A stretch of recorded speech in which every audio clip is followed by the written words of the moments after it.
আমার বিছানার উপর বসার সাহস কি করে হলো তোর? গর্জে উঠে কথাটা বলল তুষার মাহির উদ্দেশ্যে। মাহি ভয়ে দ্রুত খাট থেকে নেমে এক সাইডে গিয়ে মাথা নিচু করে দাঁড়িয়ে চোখের পানি ফেলছে। তুষার আবার চিল্লিয়ে বলছে, কি হলো? উত্তর দিচ্ছিস না কেন? তোর সাহস কি করে হলো আমার বিছানা বসে থাকার? মাহি আমতা আমতা করে বলছে, না মানে আপনার আম্মুই আমাকে এখানে বসিয়ে রেখে গেছে। বসিয়ে রেখে গেছে বলে কি বসে থাকতে হবে? কান খুলে শুনে রাখ, আমার ঘরের কোনো কিছুতেই কখনো হাত দিবি না, তাহলে জানে মেরে ফেলবো। এই বলেই মাহির দিকে একটা বালিশ আর চাদর ছুঁড়ে মারে। ফ্লোরে বিছানা করে শুয়ে পড়। আর হ্যাঁ, এই কথা যদি বাবা মায়ের কানে যায় তাহলে যে তোর কি খাল করব তা তোর ধারণার বাইরে। বলেই তুষার ল্যাম্পপোস্টের আলো নিভিয়ে দিয়ে উল্টো ঘুরে শুয়ে পড়ে। মাহি গুটি গুটি পায়ে ফ্লোরে বিছানা করে শুয়ে পড়ে ভাবছে, বাসর ঘরে স্বামীর কি ব্যবহার। আল্লাহ হয়তো সুখ নামের বস্তু তার জীবনে লেখে নাই। ভাবতে আবার ডুকরে কেঁদে ওঠে। ফ্ল্যাশব্যাক। বাবা মা মরা মাহি কোনো এক দুর্ঘটনায় বাবা মা একসাথেই দুনিয়ার মায়া ছেড়ে মাহিকে এই এত বড় দুনিয়াতে একা করে রেখে যায়। তারপর থেকেই মাহি বড় হয় মামা মামির কাছে। মামা আর মামাতো বোন ভালোবাসলেও মামি কখনো মাহিকে ভালোবাসা তো দূরে থাক, দুই চোখেও দেখতে পারত না। মাহি যেন তার চোখের বিষ ছিল। ছোট ছোট বিষয় নিয়ে মাহিকে বকাঝকা থেকে শুরু করে কখনো বাঁশের কঞ্চি বা খুন্তি দিয়ে পর্যন্ত মারত। মামা বউয়ের মুখের ওপর কথা বলতে পারতো না বলে কখনো তেমন কিছু জোর দিয়ে বলতে পারে না রজনীকাকে। একদিন হুট করে তাদের বাড়িতে এক ভদ্রলোক এসে পরিচয় দেন তিনি। আমি রাহিমুলের ছোটবেলার বন্ধু। রাহিমুল আর মাজেদা খুব ভালো মানুষ ছিলেন। আল্লাহ হয়তো ভালো মানুষদের বেশি দিন দুনিয়াতে রাখেন না। আমি বিজনেসের জন্য দেশের বাইরে ছিলাম বলে শেষবারের মতো প্রাণপ্রিয় বন্ধুর মুখও তো দূরে থাক, জানাজাতেও থাকতে পারলাম না। আরও নানান কথা মাহি আর মাহির মামার সামনে বলে সেদিনের মতো চলে যান। মাহি পরে তার মামার থেকে ভদ্রলোক সম্পর্কে জানতে গেলে তার মামা তাকে বলে আমজাদ চৌধুরী ঢাকায় থাকে, নামকরা বিজনেসম্যান। তার স্ত্রীর নাম শাইলা বেগম আর তাদের একমাত্র ছেলে তুষার চৌধুরী। পড়াশোনা শেষ করে বাবার সাথে নিজেদের ব্যবসা সামলায় আর সপরিবারে তারা ঢাকায় থাকে। 3 দিন পর রোজিনা কই থেকে এসে একটা লাল বেনারসি শাড়ি আর কিছু গয়না দিয়ে বলে, তাড়াতাড়ি তৈরি হয়ে নে, আজকে বাদ জুমার পর তোর বিয়ে। বলেই রুম থেকে বের হয়ে যান। মাহি যেন আকাশ থেকে পড়ে হঠাৎ বিয়ের কথা শুনে। মাহি দৌড়ে শামসুল রহমানের কাছে গেলেন। মামা মামি এসব কি বলছে? শামসুল রহমান নামাজের জন্য বের হচ্ছিলেন। মাহির কথা শুনে যেতে যেতে বললেন, এতেই তোমার ভালো হবে মা, তৈরি হয়ে থেকো, নামাজের পরেই তোমার বিয়ের কাজ সম্পন্ন করা হবে। মাহি মূর্তির ন্যায় কিছুক্ষণ দাঁড়িয়ে থেকে তার রুমে হাঁটা দিল। মাহির মামাতো বোন রুমা হন্তদন্ত হয়ে মাহির রুমে ঢোকে আর বলে, আপু, আম্মু তাড়াতাড়ি তোমাকে তৈরি হয়ে নিতে বলেছে, না হলে বাড়িতে কুরুক্ষেত্র বাঁধাবে।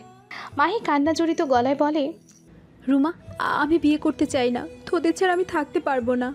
রুমা একটু রাগান্বিত স্বরে বলল, বিয়ে করবে না বললেই হবে, তোমাকে বিয়ে করতেই হবে আপু। আর কত এখানে অবহেলাতে থাকবে? আম্মু তোমাকে চুন থেকে পান খসলেই মারতে আসে, আর তুমি ভয় পাচ্ছ কেন? তোমার বাবার বন্ধুর ছেলের সাথেই তো তোমার বিয়ে হচ্ছে, এখন আর কথা নয়, তাড়াতাড়ি তৈরি হয়ে নাও। জুমার নামাজের পরে মাহি আর তুষারের বিয়ে হয়ে যায়। তুষার বিয়ের পরে মাহিকে রেখেই ঢাকার উদ্দেশ্যে চলে আসে। মাহি তার মামা আর মামাতো বোনকে ধরে অনেকক্ষণ কান্না করেছিল। আমজাদ চৌধুরী তারা দেওয়াতে শামসুল রহমান মাহিকে গাড়িতে তুলে দেন। আর বাড়িতে আসার পর তার শাশুড়ি তাকে তুষারের রুমে বসিয়ে রেখে যান। আর তারপর কি হলো সব আপনাদের জানা। ফজরের আজানের সাথে সাথে মাহির ঘুম ভেঙে যায়। মাহি তার শাশুড়ি দেয়া একটা শাড়ি নিয়ে গোসলে চলে যায়। কালকে যখন রাতে তুষারের রুমে রেখে যায় তখন তার শাশুড়ি তাকে কিছু শাড়িও দিয়ে যায়। মাহি গোসল করে এসেই আগে নামাজ পড়ে নেয়, তারপর নিচে নেমে রান্নাঘর খুঁজে সেখানে গিয়ে দেখে তার শাশুড়ি নাস্তা বানাচ্ছে। মাহি একটু আমতা আমতা করে বলল, মা আসলে কিছু মনে করবেন না, ঘুম থেকে উঠতে দেরি হয়ে গেছে, আপনি শুধু বলেন কি কি করতে হবে, আমি এক্ষুনি করে দিচ্ছি। শাইলা রুটি বানাতে বানাতে মাহির সব কথা শুনছিলেন। রুটিবেলা বাদ দিয়ে মাহির দিকে ঘুরে মাহির মুখটা একটু উঁচু করে বললেন, তুই আমার ছেলের বউ না, তুই আমার মেয়ে। আর আমাকে শাশুড়ি ভাববি না, মা ভাববি সবসময়। তাছাড়া যে কোনো সমস্যা হলে আগে আমাকে বলবি। আর কাজের কথা ভাবছিস, মা কখনো মেয়েকে কাজ করতে দেয়? বলে আবার রুটিবেলায় মনোযোগ দিল। তারপর আবার বলা শুরু করলো, আমি যে তোকে তুই করে বলছি, তুই কি কিছু মনে করেছিস? মাহি এখন হু হু করে কান্না করে দিল। শায়লা রুটিবেলা বাদ দিয়ে মাহির দিকে তাকিয়ে বলল, আমার কথা কি কষ্ট পাইছিস? আমি কি ভুল কিছু বলেছি? আচ্ছা, আর তুই বলবো না, তাও কান্না থামা মা। মাহি এবার শায়লাকে জড়িয়ে ধরে আরও জোরে জোরে কান্না করে দিল। কুণ্ঠিত গলায় বলছে, আমি কিছু মনে করিনি মা, আপনি আমাকে তুই বলতে পারেন।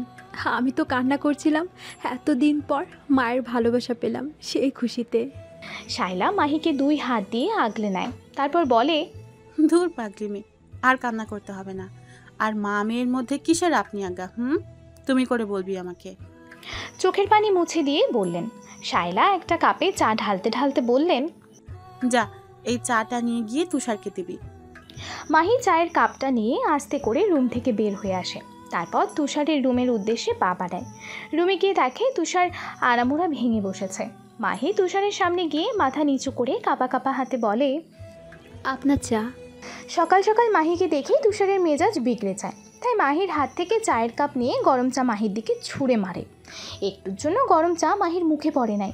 মুখে না পড়লেও গলার নিচে অনেকটা পড়ায় প্রচুর জ্বলছে আর জায়গাটা সাথে সাথে লাল হয়ে গেছে। তুষার মাহির দিকে না তাকিয়ে বিছানা ছেড়ে সোজা ওয়াশরুমে গিয়ে শব্দ করে দরজা লাগিয়ে দেয়। মাহি মুখ টিপে কান্না করছে। তুষারের শব্দ করে ওয়াশরুম দরজা লাগানোতে তৎক্ষণাৎ কেঁপে ওঠে। মাহি নিচে আর গেল না, সোজা ব্যালকনিতে গিয়ে দাঁড়ালো।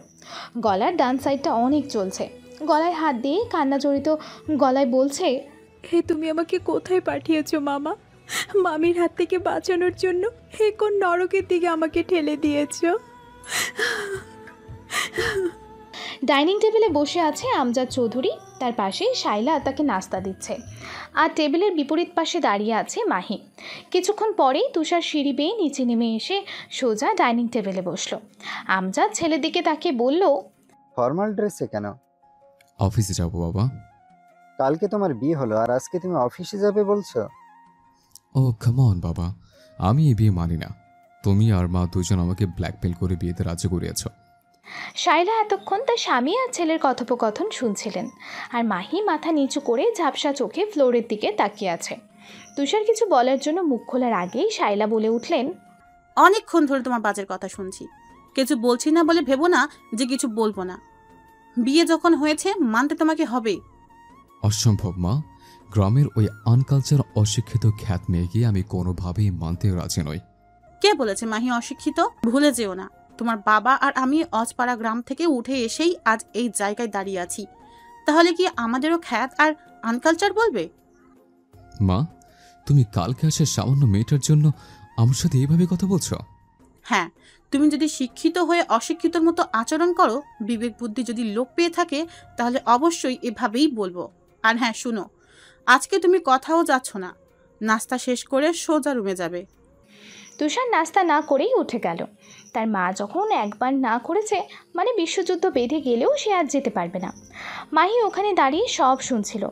তুষার ওপরে যেতেই মাহি সোজা রান্নাঘরে চলে গেল।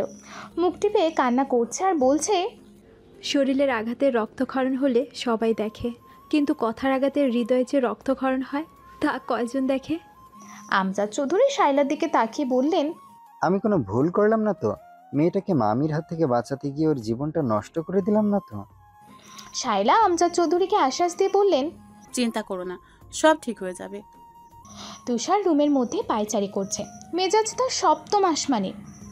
মা, আজকে সামান্য ওই গে মেয়ের জন্য আমাকে এতগুলো কথা শোনালো।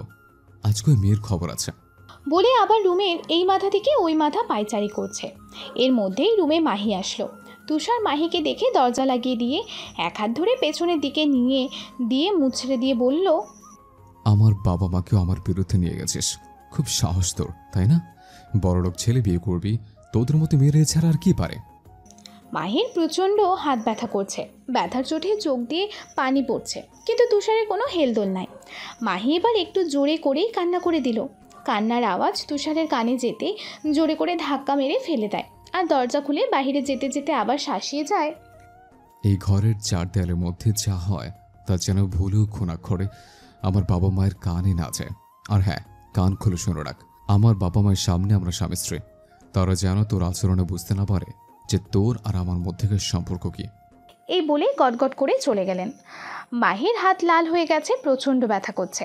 ফ্লোরে বসে দেয়ালে হেলান দিয়ে অনবরত চোখের পানি বিসর্জন দিচ্ছে মাহি, আর মনে মনে বলছে, হে বিধাতা, হ্যাঁ বিধাতা, হে কি ছিল আমার ভূমিতব্য?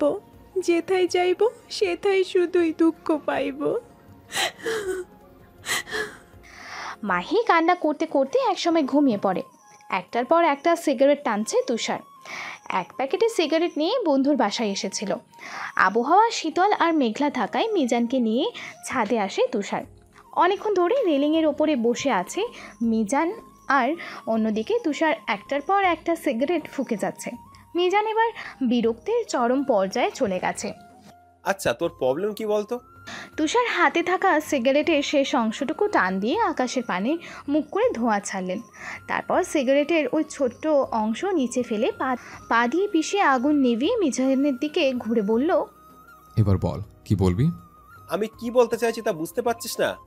না, বুঝতে পারছি না বিধায় তোকে আবার জিজ্ঞেস করছে। তোর মাহিকে মেনে নিতে সমস্যা কি? ও অশিক্ষিত। আচ্ছা, তুই কি জানিস মাহি অশিক্ষিত নাকি শিক্ষিত? তুষার এবার চুপ থেকে বললেন, ওই মেয়ে শিক্ষিত হোক বা অশিক্ষিত সেটা বড় কথা না, মূল কথা হচ্ছে আনকালচার গ্রাম্য খ্যাত কোনো মেয়েকে আমি আমার বউ হিসেবে মানি না। মাহি আনকালচার গ্রাম্য খ্যাত এটা মূল কথা না, মূল কথা হচ্ছে তুই এখনো রোজকে ভুলতে পারিসনি। তুষার নির্লিপ্তভাবে দূর ওই আকাশের দিকে তাকিয়ে আছে। মিজান থেমে আবারও বলতে শুরু করলেন, সব মেয়ে এক হয় না তুষার, আর গ্রামের মেয়েরা খুব সহজ সরল হয়। তাদের মনে শহরের মেয়েদের মতো এত প্যাচগোছ থাকে না।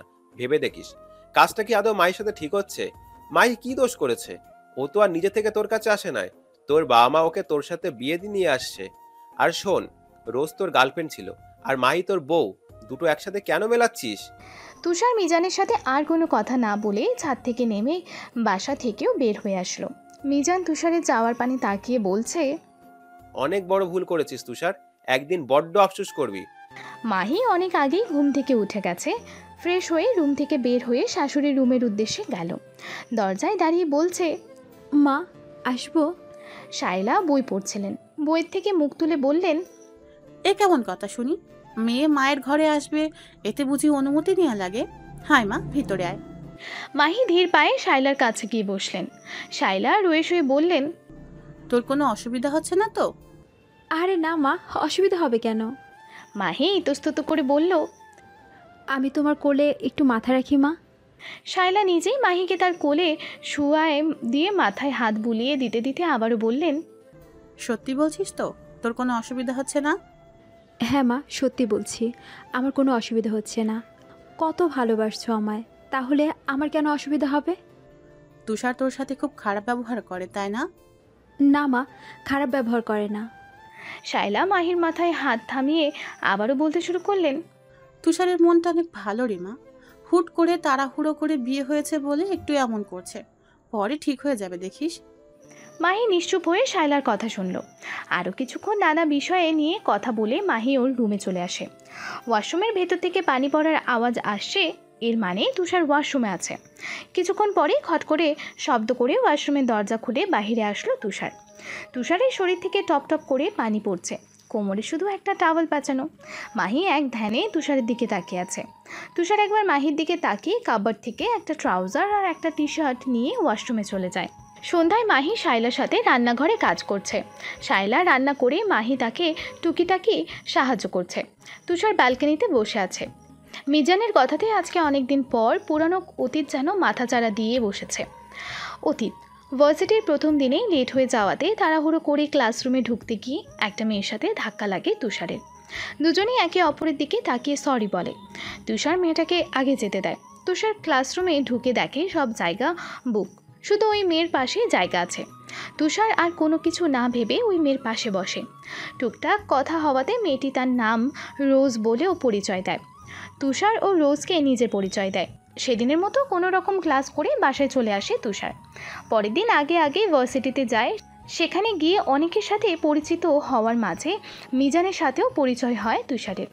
সেদিন আর রোজ ভার্সিটিতে আসে নাই। তুষারের সাথে মিজানের একদিনেই খুব ভালো সখ্যতা হয়ে ওঠে। ধীরে ধীরে মিজান আর তুষার খুব ভালো একটা বন্ধুত্বপূর্ণ সম্পর্ক হয়ে যায়। কিছুদিন পর রোজ ভার্সিটিতে আসে। দেখে তুষার আর মিজান করিডোরের এক সাইডে দাঁড়িয়ে গল্প করছে। রোজ সেখানে গিয়ে বলল, হেই তুষার, কেমন আছো? ভালো। তুমি কেমন আছো? আর এতদিন আসো নাই কেন? ভালো আছি, একটু সমস্যায় ছিলাম তাই আসতে পারি নাই। তুষার রোজের সাথে মিজানের পরিচয় করায় দেয়। তারপর তারা অনেকক্ষণ আড্ডা দিয়ে ক্লাসে চলে গেল। তিনজন একসাথেই বসেছে। আস্তে আস্তে ওদের তিনজনের বন্ধুত্ব সম্পর্ক আরও গভীর হলো। ভার্সিটি, পড়াশোনা, মিজান আর রোজের সাথে আড্ডা। রাত হলে ঘন্টার পর ঘন্টা রোজের সাথে কথা বলা, এইভাবেই দিন যাচ্ছে তুষারের। তুষার বুঝতে পারে সে রোজের প্রতি দুর্বল হয়ে পড়েছে। সে এই ব্যাপারে মিজানের সাথে কথা বলে, আরও বলে, আমার মনে হয় রোজও আমাকে ভালোবাসে। মিজান তুষারকে জিজ্ঞেস করে, এখন কি করবি তাহলে? তুষার ভাবুক ভঙ্গিতে বলল, সামনে তো রোজের জন্মদিন, সেদিন না হয় প্রপোজ করব। 3 দিন পরে রোজের জন্মদিন। অনেক সুন্দর প্ল্যানিং করে রোজকে বার্থডে সারপ্রাইজ দেয়, সাথে প্রপোজ করে। রোজও তার সাদরে গ্রহণ করে। এভাবেই রোজ আর তুষারের বন্ধুত্ব সম্পর্ক থেকে ভালোবাসার সম্পর্ক রূপ নেয়। আর তার সবটারই সাক্ষী থাকে মিজান। দিন ঘুরে সপ্তাহ, সপ্তাহ ঘুরে মাস, মাস ঘুরে বছর, আর এইভাবেই কেটে যায় তুষার আর রোজের ভালোবাসার সম্পর্কের প্রায় 4 বছর। এর মধ্যে তুষার রোজের পেছনে অনেক টাকা ভাঙছে, যখন যা বায়না করছে সব আবদার পূরণ করেছে।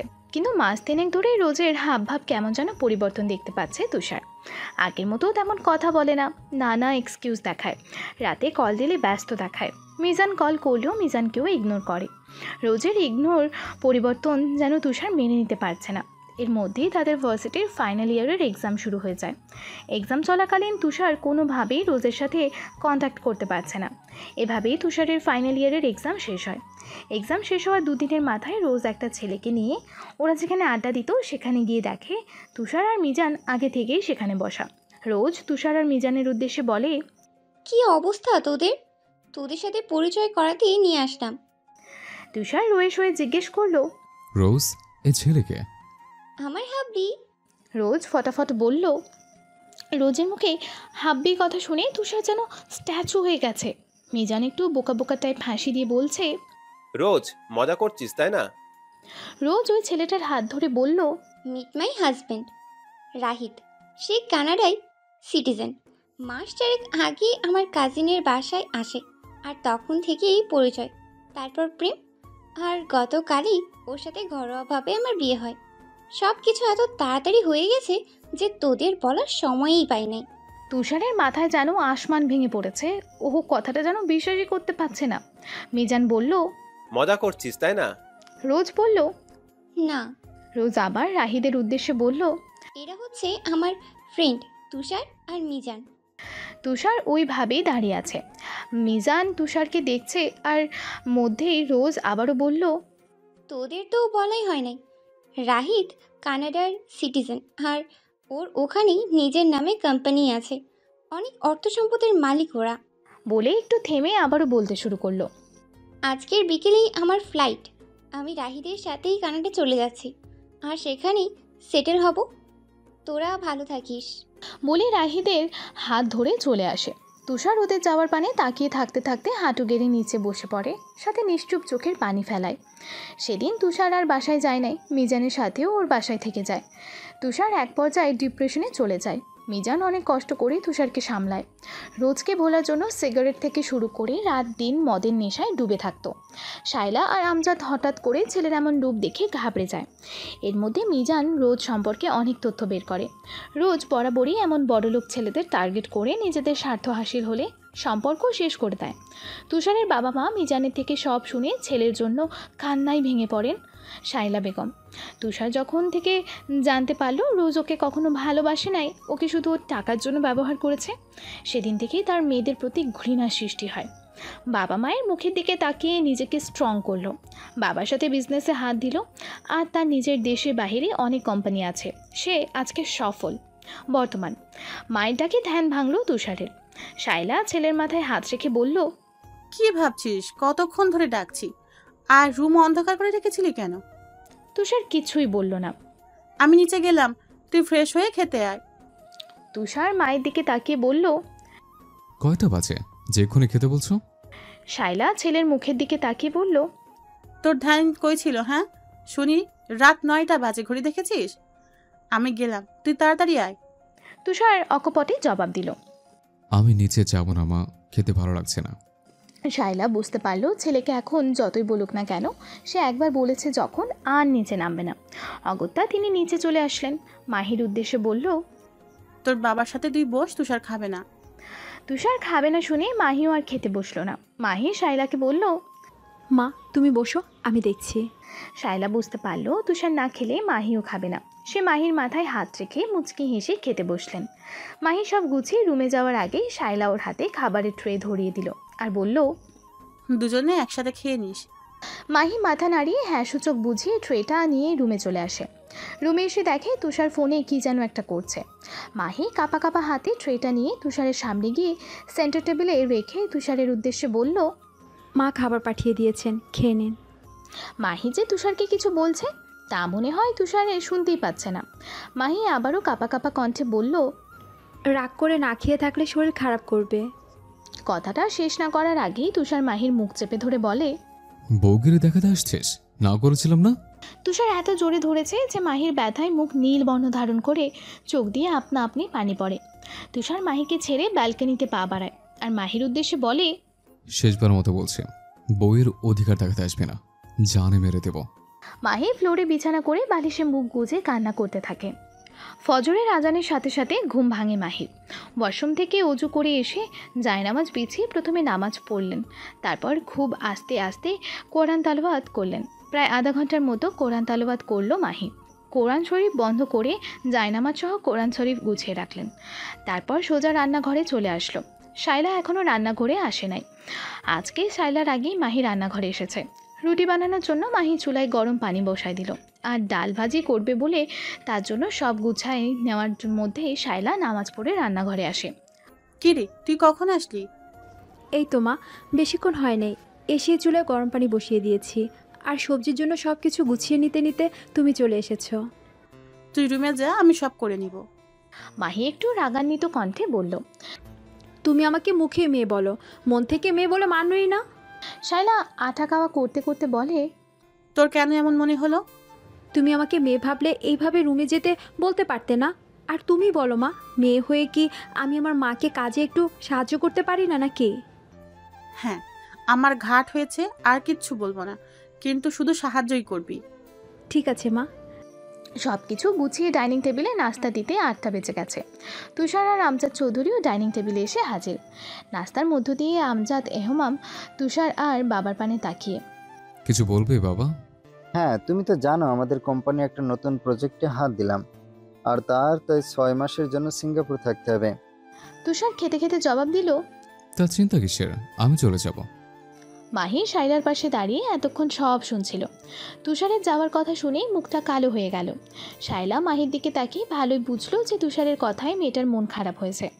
আমজাদ সাহেব গম্ভীর কণ্ঠে শুধালেন, 2 দিন আগে তোমার বিয়ে হয়েছে আর এখন তুমি নতুন বউ রেখে তুমি 6 মাসের জন্য সিঙ্গাপুর থাকতে চাও? আক্কেল জ্ঞান তোমার কখনোই হবে না। শোনো, আমি আর তোমার মা যাব। তোমার মা তো সারা জীবনে সংসারের সব করে গেল, কোথাও কোনোদিন ঘুরতে যেতে পারে নাই।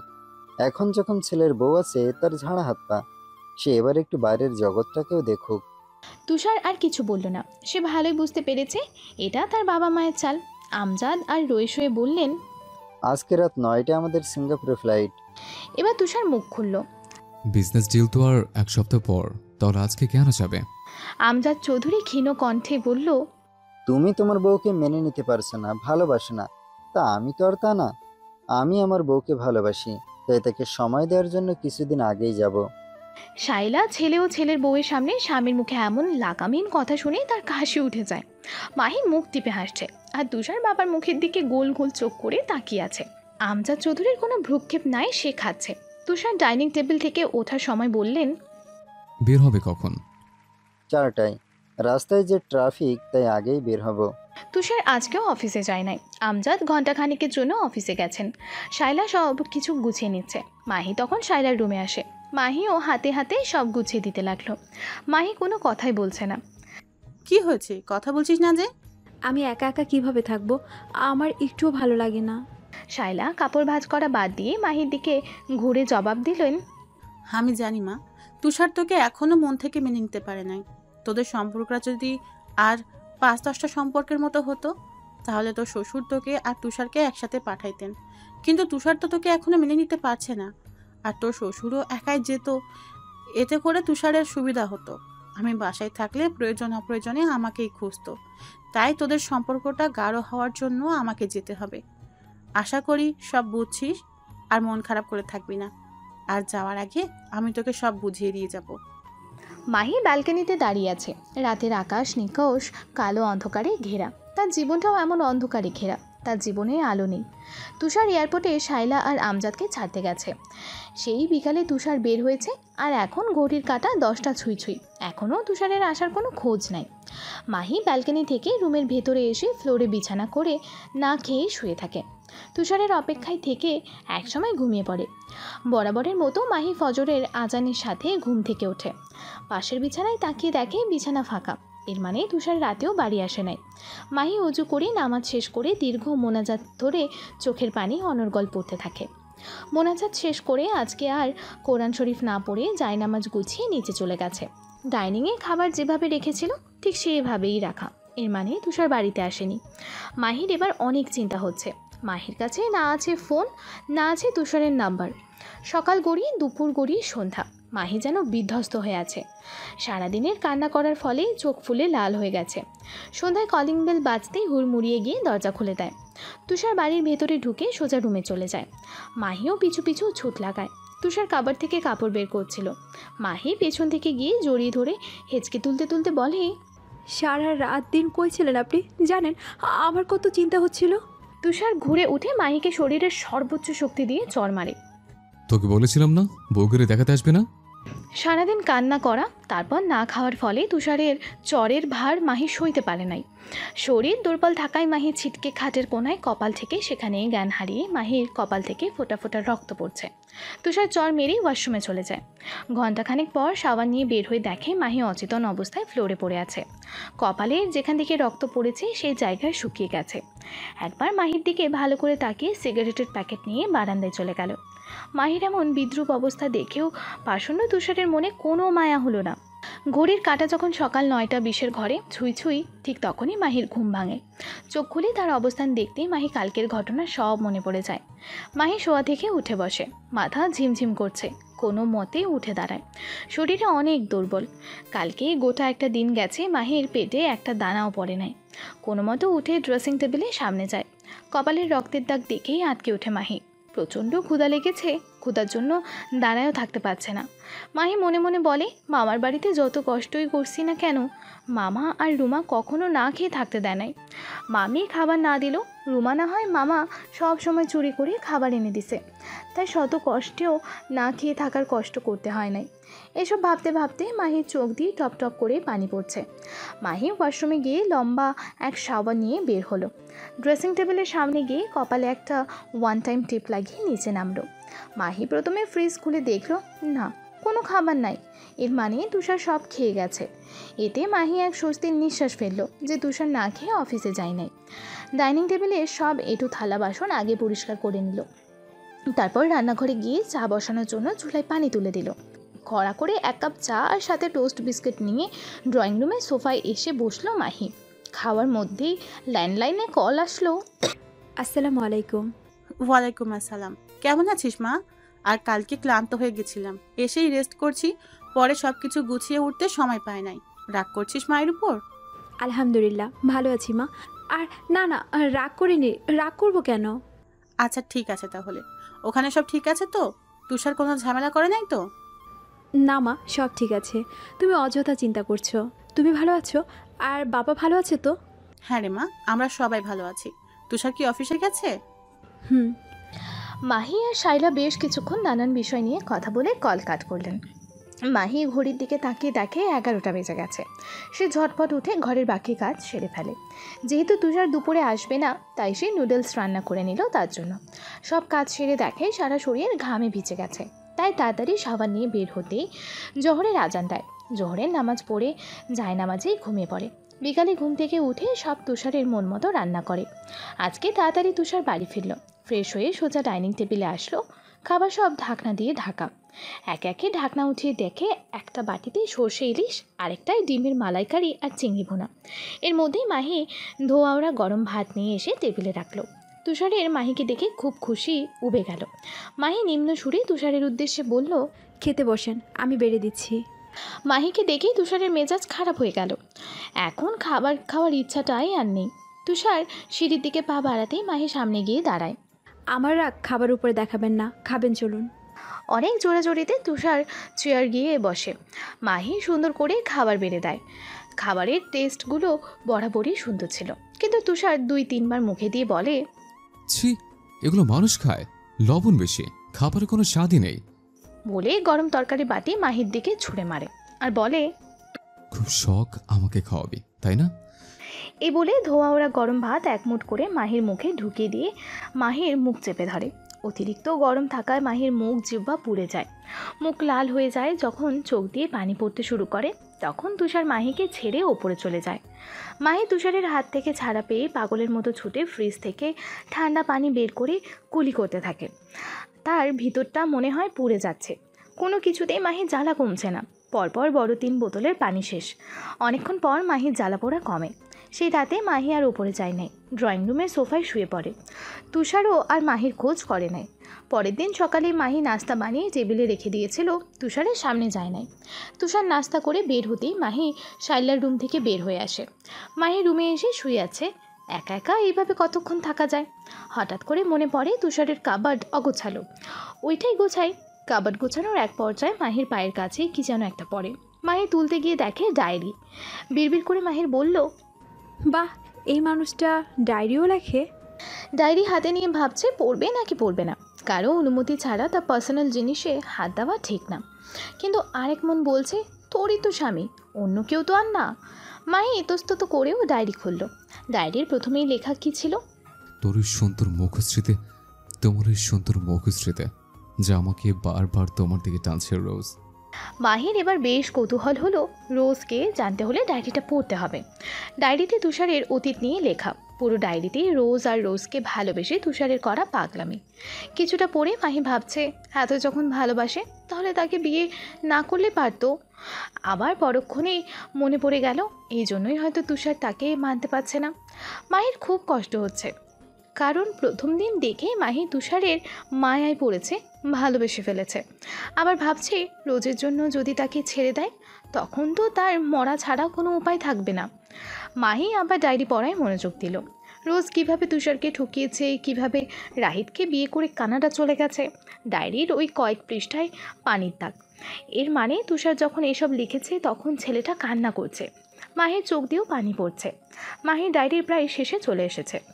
এখানেই তুষার লিখেছে, মেয়েরা ছলনাময়ী, এরা ভালোবাসতে জানে না, এরা শুধু টাকাকে ভালোবাসে। আমার মা ছাড়া পৃথিবীর সকল মেয়ে জাতিকে আমি ঘৃণা করি, ক্ষমা করব না তোমাকে, কখনোই না। মাহির খুব কষ্ট হচ্ছে তুষারের জন্য। একটা মানুষকে এতটা ভালোবাসার পরও সে কিভাবে পারলো ঠকাইতে, কেমনে ছেড়ে গেল। পরক্ষণেই মাহির হুঁশ এলো, ভাগ্যিস ডাইনিটা ছেড়ে গেছিল, তার জন্যই তো তুষারকেও পেয়েছে। মাহি মনে মনে সিদ্ধান্ত নিল, তুষার তার সাথে যত খারাপ ব্যবহার করুক না কেন, যদি মারতে মারতে মরেও ফেলে তাও সে তুষারের মন থেকে বের করে ছাড়বে। সব মেয়ে খারাপ হয় না, আর এক না সব মেয়ে। কেউ এক বুক ভালোবাসা পেয়েও ভালোবাসার মানুষকে ছেড়ে যায়, আবার কেউ এক আকাশ পরিমাণ অবহেলা পেয়েও ভালোবাসার মানুষকে আঁকড়ে ধরে থাকতে চায়। বিজনেসের কাজে তুষার 1 সপ্তাহ ধরে বেশ ব্যস্ত ছিল। কাজের চাপের জন্য অনেক রাত করে বাড়িতে ফিরত। সেই হিসেবে মাহিকে তেমন সহ্য করতে হতো না। তুষার যখন ক্লান্ত হয়ে গভীর রাতে রুমে প্রবেশ করত, মাহি তখন গভীর ঘুমে আচ্ছন্ন থাকত। সকালবেলা মাহি নাস্তা বানিয়ে রুমে এসে তার শাড়ি আয়রন করছে। তখনই তুষার কাবার্ডের মধ্যে কিছু একটা খুঁজছে। অনেক খোঁজাখুঁজির পরও না পেয়ে তুষার এবার ক্ষিপ্ত হয়ে গেল। মাহি বুঝতে পেরে শুধালো, কিছু খুঁজছিলেন? তুষার গমগমে স্বরে উত্তর দিল, আমার ডায়েরি কোথায়? মাহি আয়রন করতে করতে বলল, আমি সপ্তাহখানেক আগে আপনার কাবার্ডের সব কিছু গুছিয়ে রাখছিলাম, তখন ডায়েরিটা দেখি এলোমেলোভাবে পড়ে আছে। কাজের মনে হলো, তাই যত্ন করে কাবার্ডের বাম পাশে ড্রয়ারে রেখে দিয়েছি। তুষারের রাগ যেন এবার 7 আসমানে উঠে গেল। সে রাগে হিসিয়ে তেড়ে আসলো মাহির কাছে। মাহির 2 গাল চিপ দিয়ে ধরে বলছে, কোন সাহসে তুই আমার জিনিসে হাত দিলে? তোকে না করেছিলাম না আমার কোনো জিনিসে হাত না দিতে, বউয়ের অধিকার না ফেলাতে? তুষার এমনভাবে মাহির দুই গাল চেপে ধরেছে যে মাহির মনে হচ্ছে মুখের হাড়গুলো এখনই ভেঙে পড়বে। মাহি তুষারকে ছাড়ানোর অনেক চেষ্টা করেছে, কিন্তু কোনো কিছুতেই তুষারের সাথে পেরে উঠছে না। তুষার যেন কোনো হিংস্র পশু হয়ে গেছে। তুষারের এবার চোখ গেল আয়রনের উপর। আয়রনটা হাতে নিয়ে তুষার বলছে, খুব শক্ত তাই না আমার বউ হবার, বউয়ের অধিকার পাবার? আমার জিনিসে হাত দেওয়ার আজকে তোকে এমন শিক্ষা দিব, জীবনের মতো আমার জিনিসে হাত দেওয়ার সাহস আর দেখাবি না। মাহি তুষারের হাতে আয়রন দেখে আতঙ্কিত আক্ষিদয় দ্বারা দেখছে। তার বুঝতে আর বাকি রইল না তার সাথে কি হতে যাচ্ছে। সে ভয়ার্ত কণ্ঠে তুষারের উদ্দেশ্যে বলল, আমার ভুল হয়েছে, ক্ষমা করে দিন, আর কখনো আপনার কোনো জিনিসে হাত দিব না। কিন্তু মাহির কথাগুলো যেন কর্ণপাত হলো না। সে ধীরে ধীরে মাহির দিকে এগিয়ে যাচ্ছে। মাহি ভয়ে পিছে সরে যাচ্ছে। তুষার এবার খপ করে মাহির হাত ধরে ফেলল আর বলল, আমার জিনিসে হাত দেওয়ার শাস্তি তোকে ভোগ করতে হবে, আর এমন জায়গায় তোর শাস্তি দিব যে তুই কাউকে দেখাতেও পারবি না। বলেই মাহির পেট থেকে শাড়ির আঁচল সরিয়ে গরম আয়রন মাহির পেটে চেপে ধরল। মাহি যেন গগন কাঁপিয়ে চিল্লিয়ে উঠল। মাহির সেই চিৎকারেও তুষারের যেন কিচ্ছু হলো না। কিছুক্ষণ পরে তুষার মাহিকে ছেড়ে দিল। মাহি ছাড়া পেটে গলা কাটা মুরগির মতো দাপড়াচ্ছে। মাহির দিকে তাকিয়ে তুষার একটা শয়তানি হাসি দিয়ে বলল, আজকের কথা মনে থাকলে আর কখনো আমার অনুমতি ছাড়া আমার জিনিসে হাত দিবি না। বলেই কক্ষ ত্যাগ করলো তুষার। মাহি একবার তুষারের যাওয়ার পানে তাকিয়ে অশ্রুসিক্ত নয়নে দৃষ্টিপাত করলো। একটা মানুষ এতটা নিঃশৃংস কী করে হতে পারে? পুরা জায়গাটাই ভীষণ জ্বালাপোড়া করছে মাহির, যেন দম বন্ধ হয়ে যাচ্ছে তার। মাহি দ্রুত ওয়াশরুমে গিয়ে পুরা জায়গায় পানি ঢালতে থাকে। কোনো কিছুতেই যেন তার জ্বালাপোড়া কমছে না।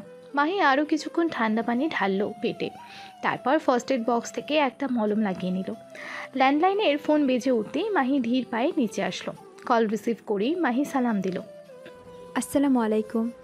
ওয়ালাইকুম আসসালাম, কেমন আছো মা? আলহামদুলিল্লাহ বাবা, ভালো আছি। আপনি কেমন আছেন? আলহামদুলিল্লাহ মা, ভালো আছি। সব কিছু ঠিক আছে? জি বাবা, সব কিছু ঠিক আছে। আচ্ছা এই নাও, তোমার শাশুড়ির সাথে কথা বলো। আসসালামু আলাইকুম মা, কেমন আছেন? ওয়ালাইকুম আসসালাম, ভালো আছি। তুই কেমন আছিস? আলহামদুলিল্লাহ। আচ্ছা, তোর কণ্ঠটা এমন লাগছে কেন রে মা? তুষারকে কিছু বলেছে? না মা, হঠাৎ করে ঠান্ডা লেগে গেছে। এ কি কথা, সাবধানে থাকবি। তুষারকে বলবি ওষুধ এনে দিতে। আচ্ছা মা, বলবো। হ্যাঁ রে মা, তুষারের সাথে কি তোর সব কিছু ঠিক হচ্ছে? মা। আরও কিছুক্ষণ মাহির সাথে কথা বললেন, সাবধানে থাকতে বললেন। পানির কাজ যেন বেশি না করে, দরকার হলে একবেলা রান্না করতে। আরও নানান বিষয় নিয়ে কথা বলে কল কাট করে দিলেন। মাহি মাঝে মাঝে ভাবে অন্য মেয়েদের থেকে তার কপাল কত ভালো, শ্বশুর শাশুড়ি কত ভালো। মাহি যে তাদের ছেলের বউ, মাহি তা বুঝতে পারে না। পর মুহূর্তে মাহি আবার একটা দীর্ঘশ্বাস ফেলল, এই ভেবে যে তার কপাল কতটা খারাপ হলে স্বামীর থেকে এইরকম অবহেলা আর অত্যাচার সহ্য করতে হয়। মাহি তার পেট থেকে শাড়ির আঁচলটা সরিয়ে দেখলো জায়গাটা কালশিটে হয়ে গেছে। দেখতেই গা শিউরে উঠছে। মাহি ভাবলো, হ্যাঁ, একটা মানুষ কতটা নির্দয় হলে তার সাথে এমন করতে পারে। মাহি তার নিজের রুমে চলে গেল। খুব কান্না পাচ্ছে আজকে তার। কেন সে এতটা দুঃখী? কেন সুখ এসে তার জীবনে ধরা দেয় না? দুঃখ যেন তার জীবন থেকে সরবেই না। সুখ বড় বেইমান, তাকে ধরা দেয় না। মাহি কান্না করতে করতে আবার বলছে, ও মা, ও বাবা, তুমি কেন এত বড় দুনিয়ায় আমাকে একা ফেলে চলে গেছো? কেউ যে আমাকে ভালোবাসে না, সবাই শুধু আমায় কষ্ট দেয়। মাহির এই কান্না, এই আত্মচিৎকার সাক্ষী থাকলো এই ঘরের চার দেয়ালে আর আসবাবপত্র। মাহি কান্না করতে করতে একসময় ক্লান্ত হয়ে লুটিয়ে পড়ে বিছানায়। বিকালে আজকে তুষার তাড়াতাড়ি বাসায় চলে আসে। তার কাছে বাড়ির চাবি থাকায় কলিং বেল বাজানোর প্রয়োজন মনে করে না। রুমে ঢুকতে মাহিকে তার বিছানায় শুয়ে থাকতে দেখে মাহিকে এক হ্যাঁচকা টান দিয়ে দাঁড় করায়। আচমকা ঘুমের মধ্যে এমন হওয়ায় মাহি বুঝতে পারেনি। ভালো করে চোখ খুলে না দাঁড়াতেই তুষারের সব শক্তি দিয়ে মাহিকে থাপ্পড় মারল। মাহি পড়ে যেতে গিয়েও নিজেকে সামলিয়ে নেয়। তারপর তুষারের দিকে ফ্যালফ্যাল নয়নে তাকিয়ে থাকে। তার মস্তিষ্ক শূন্য, বাকরুদ্ধ। তুষার আবার বলতে শুরু করলো, ছোট লোক কোথাকার, এত দামি বেছানো দেখে লোভ সামলাতে পারিস নে? তা আমি না থাকলে এখানে ঘুমাস? মরতে পারিস না? তুই মরলে অন্তত তাও তো আমি বাঁচি। মাহি এখনও তুষারের দিকে ফ্যালফ্যাল করে তাকিয়েছিল। তুষারের মুখে তার মৃত্যু কামনা শুনে ভিতরে শুধু দুমড়ে মুছড়ে যাচ্ছে। মাহি তুষারের দিকে তাকিয়ে বলল, যেদিন থাকবো না সেদিন খুব করে আফসোস করবেন। খুব করে চাইবেন আমাকে, কিন্তু কোথাও আর পাবেন না আমাকে। এই কথা বলে মাহি রুম থেকে বের হয়ে গেল। মাহির বলা কথাটা তুষারকে নিস্তব্ধ করে দিল। বারবার মাহির বলা কথাটা তার কানে বাজছে। তুষার কেমন যেন অস্থির হয়ে গেল আর ভাবছে সত্যি কি কোনোদিন এমন হবে। পর মুহূর্তেই আবার বলে, কখনোই না। তুষার চৌধুরী আর কোনো কিছু নিয়ে কখনো অবসেস করবে না, আর নতুন করে না কাউকে চাইবে না। বলেই সামনে থাকা ফুলদানিটা ছুঁড়ে মারে। সময় বহমান, কেটে গেছে 2 মাস। তুষারের আর মাহির বিয়েরও 2 মাস হয়ে গেছে। মাহির প্রতি তুষারের এখনও না আছে কোনো অনুভূতি, না আছে কোনো ভালোবাসা। তুষার এখনও পর্যন্ত মাহিকে ভালো করে দেখেই নাই। আর মাহিও যেন নাছোড়বান্দা, সেও তুষারের মনে জায়গা করে নেবে তা যেন প্রতিজ্ঞা করেছে। তুষার এখনও মাহিকে নানাভাবে টর্চার করে, মাহিও মুখ বুজে সহ্য করে। সেদিনও তরকারিতে ভুলে একটু লবণ বেশি হওয়াতে কী পরিমাণই না মারামারি করলো, তারপরও কিচ্ছু বলল না, মুখ বুঝে সব সহ্য করে নিল। আজকে শুক্রবার, তুষার আজকে বাসায়। মাহি সকালের নাস্তা বানাচ্ছিল রান্নাঘরে, তখনই তুষারের ডাক শুনতে পেল। চুলার আঁচ কমিয়ে ওপরে গেল। মাহি শাড়ির আঁচলে হাত মুছতে মুছতে বলল, ডাকছিলেন? হ্যাঁ রে নবাব জাদি, ততক্ষণ পর তোর কানের ভিতরে ঢুকলো? মাহি চুপ করে আছে, সে জানে উত্তর দিলেই এখন তার মায়ের খাইতে হবে। মাহির চুপ থাকা দেখে তুষার আবার মাহিকে শুধালো, আজকে বাসায় আমার একটা ফ্রেন্ড আসবে, ওর আপ্যায়নে যেন কোনো ত্রুটি না থাকে। মাহি আস্তে করে জি বলল। তুষার আবার শুধালো, যদি কিছু ভুল হয় তাহলে তোকে জাহান্নাম থেকে একটু ঘুরিয়ে নিয়ে আসবো। মাহি আতঙ্কিত চোখে তুষারের দিকে তাকালো। তুষার ওর মতে বলে ফ্রেশ হতে চলে গেল। মাহি নিচে নেমে আসছে, নাস্তা বানানোর বাকি কাজটা শেষ করলো। সকালে নাস্তা শেষ হতেই তুষার একেবারে পাঞ্জাবি পরে তৈরি হয়ে বাসা থেকে বের হয়ে গেল। আর মাহি ও শাড়ির আঁচল কোমরে গুজে দুপুরে রান্না করার জন্য কাজে লেগে পড়ল। এক এক করে অনেক পদে রান্না করলো। সব কিছু গুছিয়ে গোসল করে নামাজ পড়ে মাত্র বসলো, ঠিক তখনই বাসার কলিং বেলটা বেজে উঠল। মাহি একটু অবাকই হলো, এই সময় কে আসলো, কারণ তুষার কখনো কলিং বেল বাজায় না, তার কাছে ডুপ্লিকেট চাবি আছে। আবার পরক্ষণেই মনে হলো আজকে না তার বন্ধুর আসার কথা। এর মধ্যে আবার কলিং বেল বেজে উঠল। মাহি হন্তদন্ত হয়ে নিচে নেমে আগে দরজা খুলে দিতেই দেখে তুষার আর মিজান দাঁড়িয়ে আছে। কি রে নবাব জাদি, দরজা খুলতে এত সময় লাগে? ঘুমাচ্ছিলে নাকি? জানিস না এই সময় বাসায় আসবো? মাহি মাথা নিচু করে চুপ করে দাঁড়িয়ে আছে। মেহমানের সামনেও যে তাকে এভাবে অপমান করবে তা মাহি ভাবতেই পারে নাই। তুষার মাহিকে আরও কিছু শোনানোর আগেই মিজান এবার মুখ খুলল। তুই কি বাড়িতে ডেকে আনছিস এইসব তামাশা দেখানোর জন্য? হয়তো কিছু করছিল, তাই দরজা খুলতে সামান্য দেরি হওয়াতে ভাবির সাথে এইভাবে কথা বলবি? মাহি এবার মিজানকে এক পলক দেখে চোখ নামিয়ে নিল, দরজার পাশ থেকে সরে গিয়ে ওদের যাওয়ার জায়গা করে দিল। তুষার আর মিজান ড্রয়িং রুমের সোফায় বসে আছে। মাহি তাড়াতাড়ি করে দুইজনের জন্য 2 গ্লাস শরবত এনে সামনে রাখলো। মাহি এক সাইডে দাঁড়িয়ে আছে, তুষার আর মাহি নানান বিষয়ে কথা বলছে। তখনই তুষারের ফোনে একটা কল আসে। তুষার মিজানকে বসতে বলে উপরে চলে গেল। মিজান এবার মাহির দিকে ভালো করে দৃষ্টি নিক্ষেপ করলো। পেটের মুখটা শুকনো লাগছে। সে তো ইচ্ছা করেই তুষারের বাড়িতে আসছে শুধুমাত্র মাহিকে দেখার জন্য, কারণ তুষার প্রতিনিয়ত মেয়েটাকে অত্যাচার করছে আর মেয়েটিও মুখ বুঝে সহ্য করছে। মিজান এবার মাহির উদ্দেশ্যে বলল, ভাবি দাঁড়িয়ে আছেন কেন, বসেন। না না ভাইয়া, আমি ঠিক আছি। মিজান এবার সোজা জিজ্ঞেস করলেন, কেমন আছেন? মাহি একটা দীর্ঘশ্বাস ফেলে জবাব দিল, আলহামদুলিল্লাহ ভালো আছি। মিজান আবার মাহির দিকে তাকিয়ে আছে আর ভাবছে এত অত্যাচারিত হওয়ার পরেও মাহি কেমনে বলে ভালো আছে। মিজানও একটা দীর্ঘশ্বাস ছাড়ল, তারপর বলল, এত অত্যাচার কষ্ট সহ্য করে এখনো কেন পড়ে আছেন? মাহিও কাটকাট জবাব দিল, ভুল প্রমাণ করতে যে সব মেয়ে ছেড়ে যায় না, সবাই ধোকা দেয় না। কিছু মানুষ হাজারো কষ্ট পেয়েও ভালোবাসার মানুষকে আঁকড়ে ধরে থাকতে চায়। মিজান মাহির দিকে তাকিয়ে মাহির বলা কথাগুলো বোঝার চেষ্টা করছে। কিছুক্ষণ পরে মাহির দিকে বড় বড় চোখ করে তাকিয়ে বলল, মানে তুমি কি কিছু জানো? মাহি নির্লিপ্তভাবে উত্তর দিল, জানি। মিজান এবার ভনিতা ছাড়াই জিজ্ঞেস করলো, কিভাবে জানেন? তুষার তো আপনাকে কখনো বলবে না, তাহলে কেমনে? মাহিও সেদিন যে ডায়েরি পড়ে সব জানতে পেরেছে তা খুলে বলল। মিজান এবার রয়ে শয়ে শুধালো, নিজেকে কেন কষ্ট দিচ্ছেন? ও কখনো মানবে না, আর এইভাবে আপনাকে টর্চার করবে। মাহি এক দীর্ঘশ্বাস ফেলে জবাব দিল, দেখি না কতদিন পারে। মিজান আবার মাহির উদ্দেশ্যে বলল, তুষারকে ভালোবাসেন? ভালোবাসা কি জানি না, তাকে ছাড়া আমি দিন রাতও ভাবতে পারি না। একদিন তার দেখা না পেলে পাগল পাগল লাগে। মিজানের যা বোঝার তা বুঝ হয়ে গেল। আরও নানান বিষয় টুকটাক কথা বলার এক পর্যায়ে মিজান তার পকেট থেকে একটা ভিজিটিং কার্ড বের করে মাহির হাতে দিয়ে বলল, যদি কখনো দরকার হয় তাহলে আমার এই নাম্বারে কল দিয়েন। মাহিও কার্ডটা নিয়ে সুন্দর করে লিখে দিল। তুষার প্রায় আধা ঘন্টা পর আসলো নিচে। সরি রে দোস্ত, ইমার্জেন্সি একটা ফাইল এখন ইমেল করতে হলো, তার জন্য দেরি হয়ে আছে। ইটস ওকে, কোনো প্রবলেম নাই। তুষারকে নামতে দেখে মাহি ডাইনিং টেবিলে খাবার সার্ভ করতে শুরু করলো। মিজান খাওয়া দাওয়ার কিছুক্ষণ পরেই চলে গেছিল, কি যেন জরুরি কাজ আছে তার জন্য। তুষার বেঘুরে ঘুমাচ্ছে, মাহি ব্যালকনিতে দাঁড়িয়ে আকাশ দেখছে। সন্ধ্যা হওয়ার কাছাকাছি, তাই আকাশের রংটাও অনেকটা লালাভর মতো, দেখতে চমৎকার লাগছে মাহির কাছে। তুষার ঘুম থেকে উঠে বসেছে, চোখ কচলে সামনে থাকা রমণীর দিকে চোখ পড়তেই বুকের ভিত কেমন যেন ধক করে উঠল। গধূলি সন্ধ্যায় খোলা চুলে মাহি ব্যালকনিতে দাঁড়ায় ছিল। চারিদিক থেকে আসা ঠান্ডা শীতল বাতাস মাহির মন ছুঁয়ে যাচ্ছে, তার সাথে চুলগুলো এলোমেলো করে দিচ্ছে। পাল্লা দিয়ে শাড়ির আঁচল আর চুলগুলো উঠছে। পেছন থেকে দেখতেই কেমন যে আকর্ষণীয় লাগছে। তুষার এক ধ্যানে তাকিয়ে আছে। ফোনের রিংটনেই তুষারের ঘোর কাটে, আর সে অবাক হয়ে তার ভাবনাতে। তুষার বের হয়েছে সন্ধ্যায়, ঘড়ির কাঁটা এখন রাত 2টো ছুঁই ছুঁই। বাহিরে তুমুল বেগে বাতাস বইছে, এ যেন ঝড়ের পূর্বাভাস।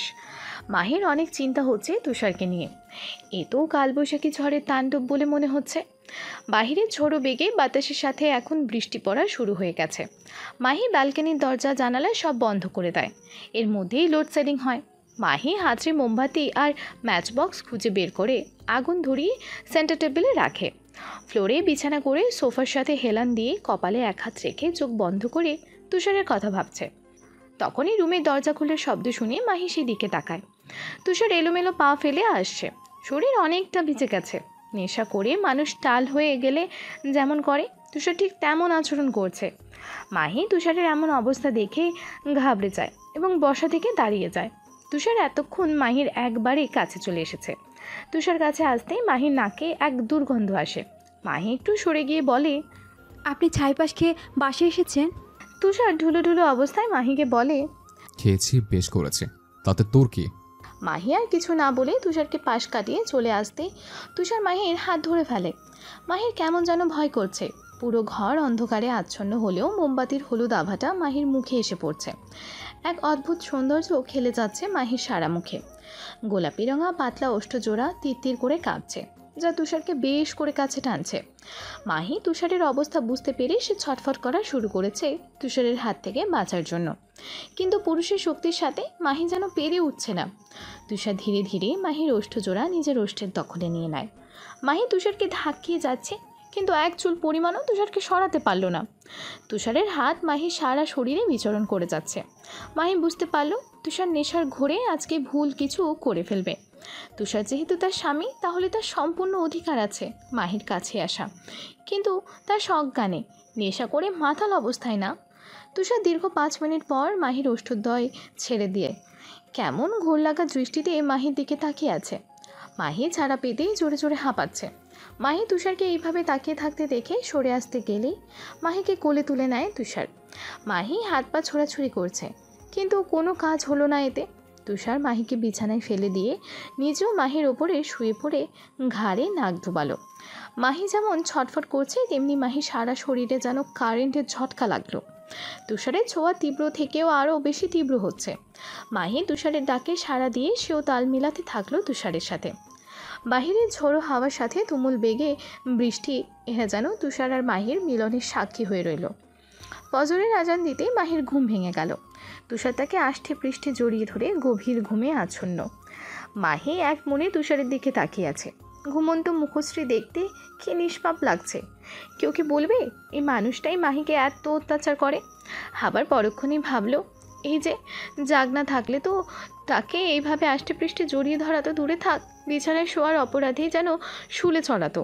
আর সজ্ঞানে থাকলে তো এত কিছু কখনোই হতো না। মাহি আলগোছে তুষারকে ছাড়িয়ে শাড়ি কোনো মতো পেঁচিয়ে খাট থেকে নেমে ওয়াশরুমে চলে গেল। শাওয়ার শেষ করে নামাজ পড়ে মাহি রান্নাঘরে চলে গেল। আজকে সকালে লুচি আর আলুর দম করবে। মাহির মন আজকে অনেক ফুরফুরে। বিয়ের এতদিন পর আজকে প্রথম সে স্বামী নামক মানুষটার এত কাছে যেতে পেরেছে, এত ভালোবাসা পেয়েছে। হোক তা মাতাল অবস্থায়, পেয়েছে তো এই অনেক।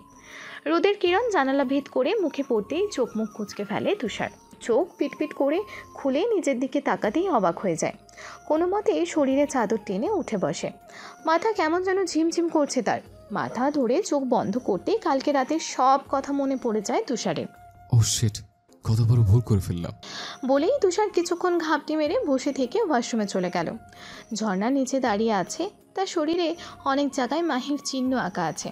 এতে যেন তুষারের শরীরে আগুন জ্বলছে, সে কোনোভাবেই মানতে পারছে না।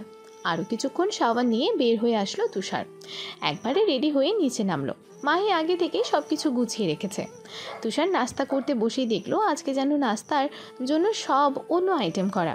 তুষারের কেন জানি না খুব রাগ লাগছে। কোনো কথা না বলে চুপচাপ খাওয়ায় মনোযোগ দিল। মাহি বলে উঠল, আরেকটা লুচি দেই। তুষার কিছু না বলেই খাচ্ছে। মাহি আবারও বলল, আলুর দমটা কেমন হয়েছে? তুষার খাবার ছেড়ে চোখ লাল করে মাহির দিকে তাকায়। মাহি ঘাবড়ে যায়। তুষার একটা কাচের গ্লাস ফ্লোরে জোরে করে ফেলে দিয়ে বলল, কালকে রাতে তোকে কাছে টেনে নিয়েছি বলে ভাবিস না যে ভালোবেসে তোকে কাছে টেনে নিয়েছে। মাতাল অবস্থা ছিলাম, বেশি খেয়ে ফেলেছিলাম, তাই ভুল করে তোকে এত কাছে টেনে নিয়েছিলাম। তাহলে তোর মতো গ্রাম্য খ্যাত মেয়েকে আমি আমার বেডে জায়গা দিতাম নাকি? কালকে যেটা হয়েছে ভুলে যা, এতে তোর মঙ্গল। আর যদি বউর অধিকার ফলাতে আসিস তাহলে আগের থেকেও খারাপ হবে, কতগুলো মাথায় রাখিস। এইসব কথা বলে তুষার বাসা থেকে বের হয়ে যায় অফিসের উদ্দেশ্যে। তুষারের কথা শুনে মাহির চোখ ঝাপসা হয়ে গেছে, যে কোনো সময় চোখের পানি টুপ করে পড়বে। মাহি মাঝে মাঝেই ভাবে কী করলে সে তুষারের মন পাবে, ভালোবাসা পাবে। আদৌ কি সে কোনোদিন তুষারের ভালোবাসা পাবে? সেদিনের পর কেটে গেছে আরও কিছুদিন। তুষার এখন ঠিকভাবে বাসায়ও আসে না, থাকেও না। যতটুকু সময় থাকে ততটুকু সময় মাহিকে নানাভাবে অত্যাচার করে, কখনো গরম পানি ফেলে বা কখনো নিজের সর্বোচ্চ শক্তি দিয়ে মারধর করে। মাহি আগের থেকে অনেকটা শুকিয়ে গেছে। আজকে খুব করে মাহির মামা মামিদের কথা মনে পড়ছে, কিন্তু এমন অবস্থায় মামাকে কল করলে নিজের আবেগ ধরে রাখতে পারবে না, কান্না করে দেবে, যার ফলে ওর মামা ঠিকই বুঝতে পারবে তার প্রাণপ্রিয় ভাগ্নি ভালো নেই। নানান রকম চিন্তা করে আর কল দেওয়া হয় না। আবার মাহির বেশ করে অভিমান হয়, ও তার বিয়ের প্রায় 3 মাস হতে চলল, কই তার মামা তো একদিনও তাকে কল দেয়নি, তার খোঁজ খবর নেয়নি। তাহলে মামাও কি তাকে বোঝা মনে করতো? হয়তো দায়বদ্ধ হয়ে তাকে রেখেছিল। বাবা মা ছিল না বিধায় তাকে করুণা করেছে, তাই হয়তো এখন আর খোঁজ নেয় না। অভাগীদের ভাগ্যে কখনোই সুখ দেখা মেলে না। সে যে সুখ, সে তো বড়ই বেঈমান। যারে ধরা দেয় তারে সর্বোচ্চ দিয়া দেয়, আর যারে ধরা দেয় না তার মতো অভাগী আর কেউ হয় না। ব্যথাযুক্ত শরীর নিয়ে ফ্লোরে পড়ে আছে মাহি। আজকেও সে মার খেয়েছে, কিন্তু অন্য দিনের তুলনায় আজকের মার খাওয়ার পরিমাণ বেশি ছিল। আজকে মাহির অপরাধ ছিল সে কেন কবর থেকে তুষারের জামা কাপড় বের করে রাখলো, মানে তুষারের নিষেধাজ্ঞা অমান্য করে সে আবার বউয়ের দায়িত্ব পালন করতে যাচ্ছে, যেখানে তুষার মাহিকে বউ হিসেবে মানেই না।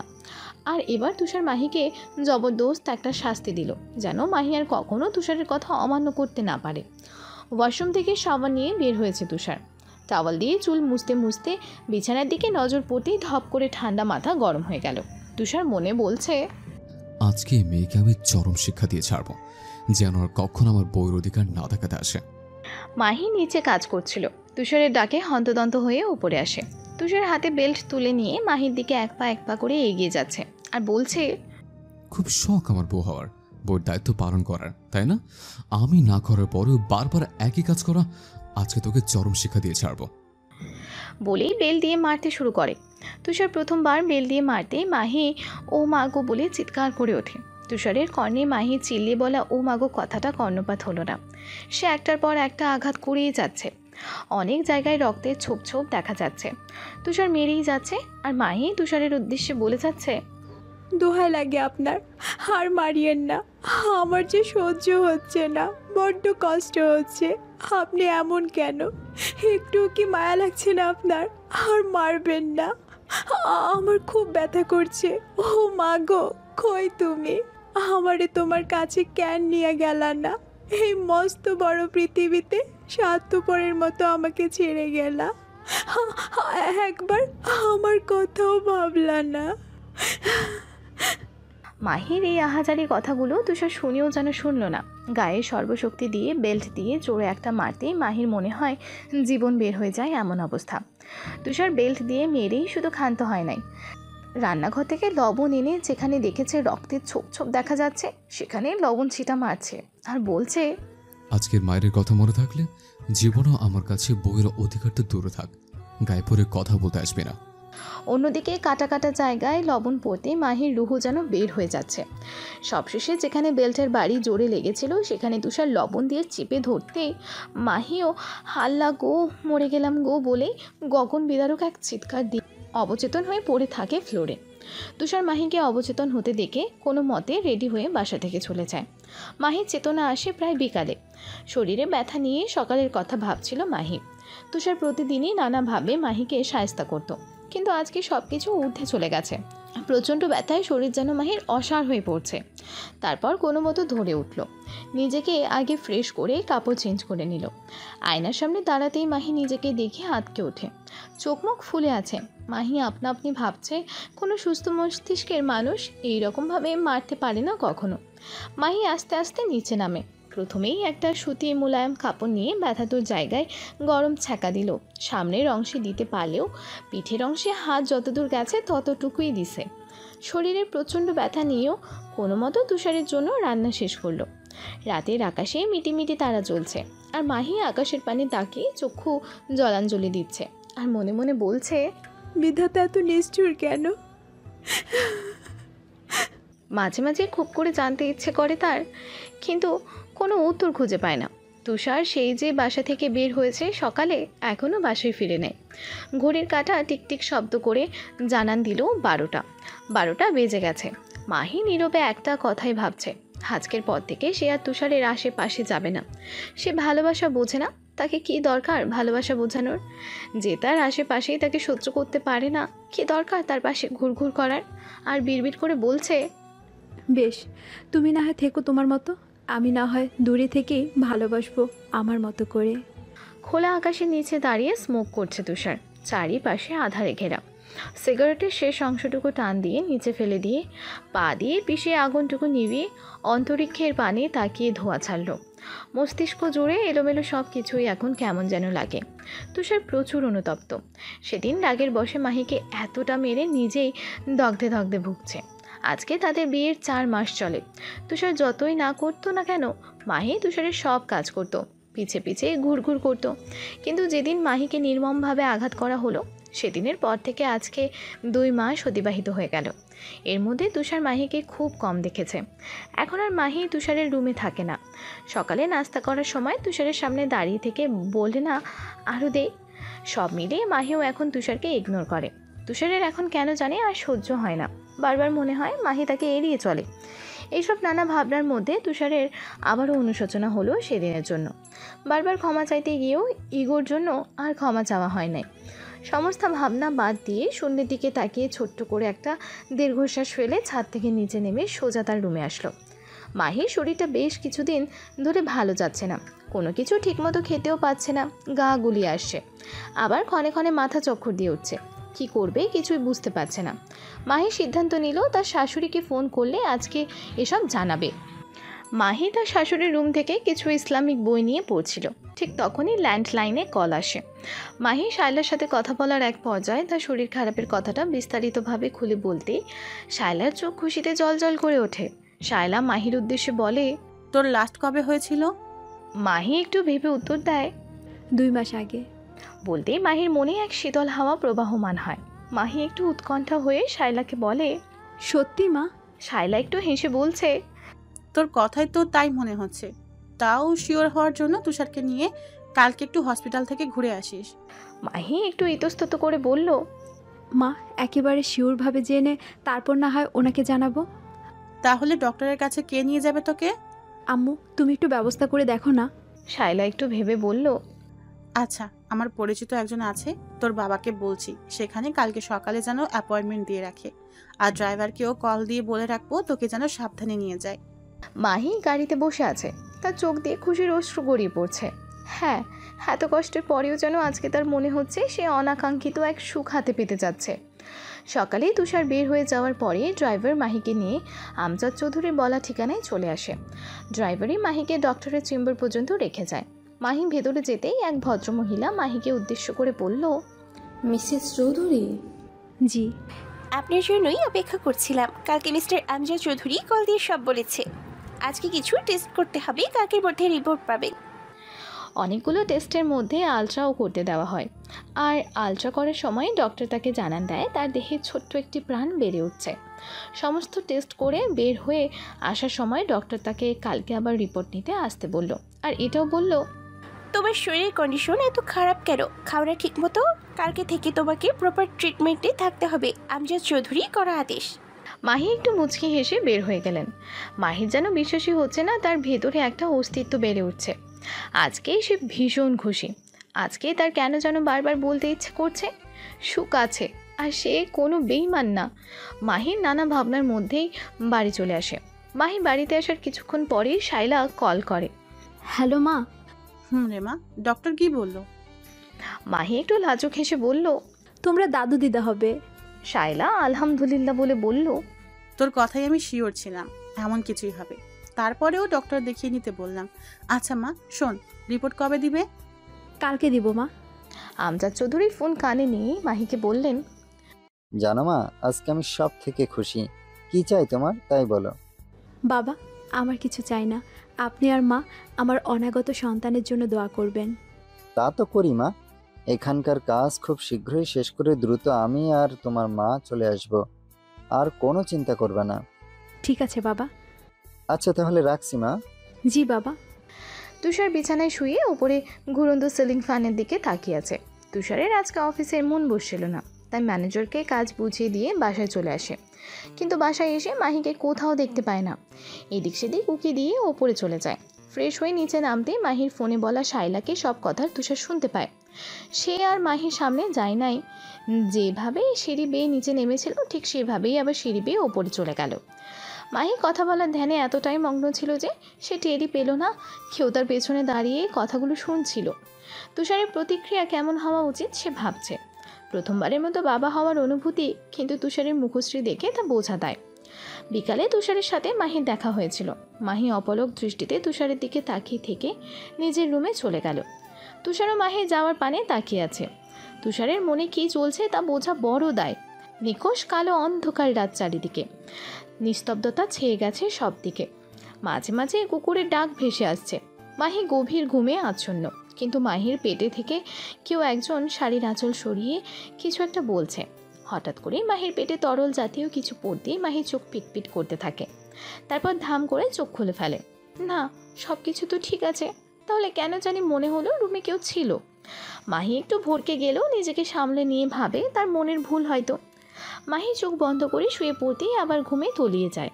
ডক্টরের চেম্বার থেকে রিপোর্ট নিয়ে বের হয়ে আসলো মাহি। গাড়ির সামনে গিয়ে দাঁড়িয়ে আছে।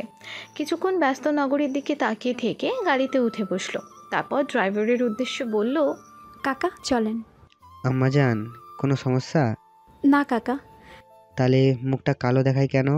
তেমন কিছু না কাকা, বাবা মাকে আজকে বড্ড মনে পড়ছে। তারা বেঁচে থাকলে কত খুশি হতো। আল্লাহ আমাকে একেবারে এতিম করে দিলেন। মা থাকলে হয়তো আমাকে এই সময় থেকে তাদের কাছে রাখতেন। আম্মাজান, দুঃখ লইয়েন না, আল্লাহর মাল আল্লাহ নিয়ে গেছেন। মাহি সন্তর্পণে নিজের নেত্রোদ্বয় থেকে অশ্রুকণাগুলো মুছে নিল। তারপর পেটে হাত দিয়ে বিড়বিড়কে কিছু একটা বলল। সেদিনের পর মাঝে কেটে গেছে আরও একটা সপ্তাহ। আমজাদ আর শায়লা প্রতিদিন 2 বার করে কল করেন, আর এটাও বলেছে তারা আগামী মাসের শেষেই বাংলাদেশে ব্যাক করবে। এই 1 সপ্তাহে অনেক কিছু বদলেছে। শুধু উন্নতি হয় নাই মাহি আর তুষারের সম্পর্ক। মাহি এখনও তুষারকে তার প্রেগনেন্সির কথা বলেনি। মাহি এখন নিজেকে অনেক গুরুত্ব দেয়, সবসময় নিজের যত্ন নেয়। কারণ সে একা না, তার ভিতরে একটা প্রাণ বেড়ে উঠছে। তাকে ভালো রাখতে হলে, ভালোভাবে দুনিয়ায় আনতে হলে আগে নিজেকে ভালো রাখতে হবে। কারণ এই ছোট্ট প্রাণটাই তো এখন তার বেঁচে থাকার সম্বল হতে যাচ্ছে। তুষারও 3-4 দিন ধরে সন্ধ্যার মধ্যেই বাসায় চলে আসে। মাহি একটা জিনিস খেয়াল করেছে, ইদানিং বাড়িতে ফলমূল থাকতেই আবার ফল এনে হাজির করছে। পর মুহূর্তে ভাবলো মা হয়তো এতদিনে সব বলেছে, হয়তো মায়ের কথা এসব আনছে। মাহি আর এ বিষয় নিয়ে ঘাটে না। মাহি প্রতিদিনের মতো নাস্তা বানিয়ে রুমে চলে গেছে। অনেক বেলা হতে তুষার অফিসে চলে গেলে তারপর রুম থেকে বের হয়ে তুষারের রুম গুছিয়ে রেখে আসে। আজকেও তার ব্যতিক্রম হলো না। রুম থেকে বের হয়ে তুষারের রুমের উদ্দেশ্যে পা বাড়ালো।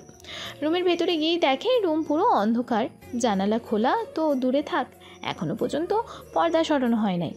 মাহি কোনো মতো সুইচ টিপে আলো জ্বালাতেই আঁতকে ওঠে। তুষার বিছানায় বিধ্বস্ত অবস্থায় শুয়ে আছে, চোখ মুখ কেমন শুকিয়ে গেছে। এক রাতের মধ্যে মানুষটার চেহারাটার কতটা মলিন আর শুষ্ক হয়ে গেছে। মাহি তুষারের কাছে গিয়ে শরীরে হাত দিতেই ছিটকে সরে যায়। শরীরের তাপমাত্রা অনেক, বোঝাই যাচ্ছে জ্বরে শরীর মনে হয় পুড়ে যাচ্ছে। মাহি তাড়াতাড়ি ওয়াশরুম থেকে আধা বালতি পানি এনে আগে তুষারের মাথায় ঢালছে, তারপর ধরা গলায় বলছে,